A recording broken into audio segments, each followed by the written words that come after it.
وہ طاقت کے نشے میں ایسا ہی ہوتا ہے، جب تک وہ بالکل غرق نہ ہو جائیں تب تک ان کو نہیں لگتا کہ ہم غرق ہونے والے ہیں. لیکن یہ آپ کی بات بالکل صحیح ہے کہ ان کے دن گنے جا چکے ہیں. لیکن جو اگر ہم چاہیں کہ کچھ اس کی ایک ٹھوس انالیسس کریں کہ یہ کیوں نہیں ہو رہا ہے، مثلا بحرین میں جاری ہے، یمن میں جاری ہے، تو چیزیں تبدیل کیوں نہیں ہو رہی ہیں، تو اس میں ایک دو باتیں ہیں جو عوامل اس میں کار فرما ہے. ایک تو یہ چیز ہے کہ یہ بہرحال عوامی تحریکیں ایک ویکیوم میں کام نہیں کر رہی ہیں، ایک خلا میں کام نہیں کر رہی ہیں. یہ جن جگہوں پہ کام کر رہی ہیں وہاں آلریڈی استعمار کا کافی عمل و دخل ہے، وہاں کے اداروں میں، وہاں کی سول سوسائٹی میں کافی عمل و دخل ہے.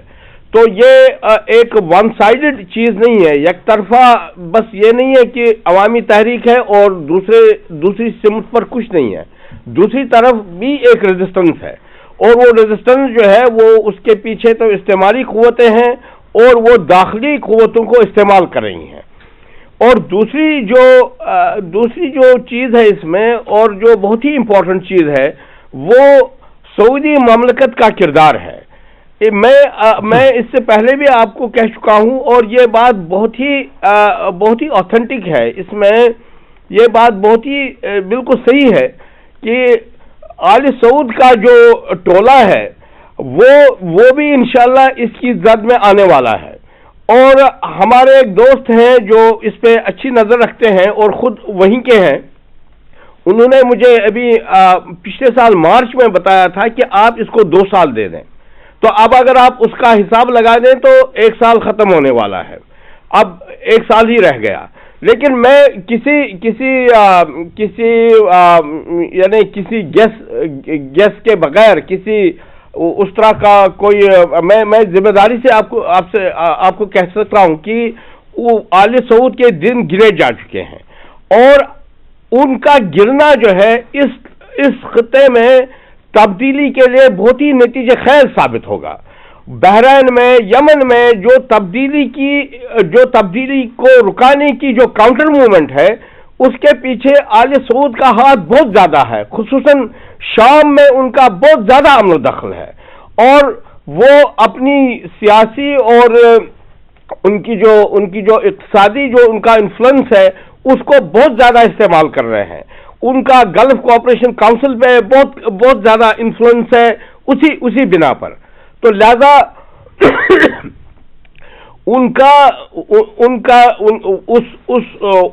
اس حکومت کا، اس ٹولے کا، ان کا پہلے گر جانا جو ہے وہ بہت امپورٹنٹ ہے اس ساری تحریک کے لیے.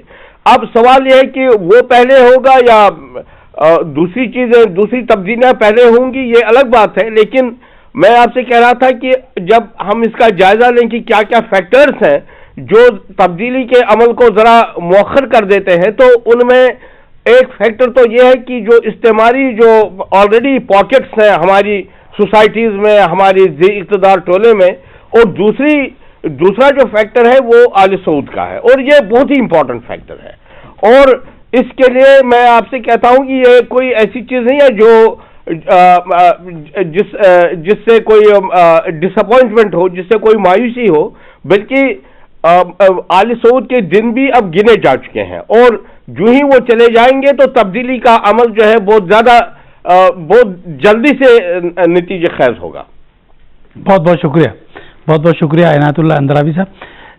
شکیب بھائی صاحب، یہ جو حکام ہیں جن ملکوں میں اس وقت تحریک چل رہی ہے، ان کے حکام کی بقا کے سارے راستے بند ہو چکے ہیں یا اب بھی کوئی راستہ ہے جس پر چل کر وہ اپنے آپ کو بچا سکتے ہیں؟ ہمارے پاس 4 منٹ کا وقت ہے. میں آپ کی خدمت میں عرض کروں گا کہ جو اقدامات ان حکمرانوں نے انجام دیے ہیں اس کے بعد اب ان کے لیے کوئی راستہ بچا نہیں ہے. جو کچھ یمن میں رونما ہوا وہ بالکل ظاہر ہے، آپ کے سوال کا جواب یہیں پر ہے. یمن میں اب علی عبداللہ صالح یعنی تیراندازی میکنه جو علی عبداللہ صالح نے عوام پر فائرنگ کی، عوام پر بمباری کی. اب اس کے پاس کوئی راستہ نہیں بچا ہے عوام پر حکومت کا. اس کو قانونی حیثیت عوام سے ہی ملی تھی، اور اب نوبت یہ آ گئی کہ وہ انہی عوام کا قتل عام کر رہا ہے. تو پھر اب ایسا حاکم اقتدار میں دوبارہ تو لوٹ نہیں سکتا کسی بھی حالت میں. اب اس کی کوشش یہ ہے کہ اب اس کی ساری کوشش یہ ہے کہ یمن میں انقلاب کامیاب ہونے کے بعد جو کچھ اقدامات اس حاکم کے خلاف ہو سکتے ہیں ان اقدامات کو روکا جا سکے، اس سے خود کو بچایا جا سکے، یعنی خود کو عدالتی اقدامات سے بچایا جائے. یہ یمن میں ہوا. یمن نے 1 سال تک سعودی عرب کی مالی امداد سے یہ کوشش کی کہ ایسا ہو جائے، یعنی اسے استثنا مل جائے. نتیجے میں یمن کی پارلیمنٹ میں ایک قرارداد پاس ہوئی جسے یمن کے انقلابی عوام قبول بھی نہیں کرتے. یہاں پر ایک امان نامہ دے دیا گیا علی عبداللہ صالح کو، جس کے بعد وہ فرار ہو گیا امریکہ کی طرف. بحرین میں یہی صورتحال ہے. ساری آل خلیفہ کی ساری کوششیں اب اس لیے نہیں ہے کہ وہ اقتدار میں خود کو واپس لے جائیں. ان کی کوشش یہ ہے، ان کو بھی پتہ ہے کہ اب حالات اب ایسے نہیں کہ وہ پھر سے واپس اقتدار میں پہنچ جائیں اور عوام پر حکومت کریں. وہ ان کا خاص نظریہ بھی ہے کہ وہ اللہ کی طرف سے معین کردہ خلیفہ ہیں زمین پر، کوئی ان کے خلاف بغاوت نہیں کر سکتا. لیکن حقیقت یہ ہے کہ اگر یہ سوال کیا جائے کہ واقعی کوئی راستہ ہے کہ یہ دوبارہ پہلی کی طرح سے عوام پر حکومت کر سکے، تو ظاہر ایسا کوئی راستہ نہیں. ان کو بھی اچھی طرح سے احساس ہو گیا کہ اب ان کے پاس ایک ہی راستہ رہ گیا ہے کہ وہ عوام سے معافی مانگے، کہ شاید عوام رحم کر لیں، مورد تخفیف قرار بگیرن، کسی صورت سے ان کو کچھ تخفیف مل جائے سزا میں، مردم اون بلایی که خود این حکام بر سر اونها آوردن رو انجام ندن. اور عوام شاید جواب میں وہی کام نہ کریں جو انہوں نے عوام کے ساتھ کیے. یہ ان کی سوچ ہو سکتی ہے. می‌بینیم چقدر در فاصله های خیلی ہم ان 1 سال کے واقعات کو اگر دیکھیں تو کتنے کم مدت میں بن علی کی اور حسن مبارک کی حکومت کی. دونوں کے دونوں جو ہے وہ مغربی ممالک پر وابستہ تھے، سے پر منحصر تھے. اس کے بعد قذافی حکومت گر گئی، صالح کی حکومت گر گئی. تو اب شک کی کوئی گنجائش نہیں ہے کہ یہیں پر یہ سلسلہ رکے، بلکہ یہ سلسلہ آگے بھی جارے گا انشاءاللہ. بہت بہت شکریہ شکیب بھائی صاحب. اسی کے ساتھ ہم ڈاکٹر عنایت اللہ اندرابی صاحب کے بھی شکر گزار ہیں. ناظرین، ہمارا یہ پروگرام آپ پیر کی صبح کی نشریات میں بھی دیکھ سکیں گے. اسی کے ساتھ ہم آپ سے اجازت چاہتے ہیں. خدا حافظ. شکریہ جناب.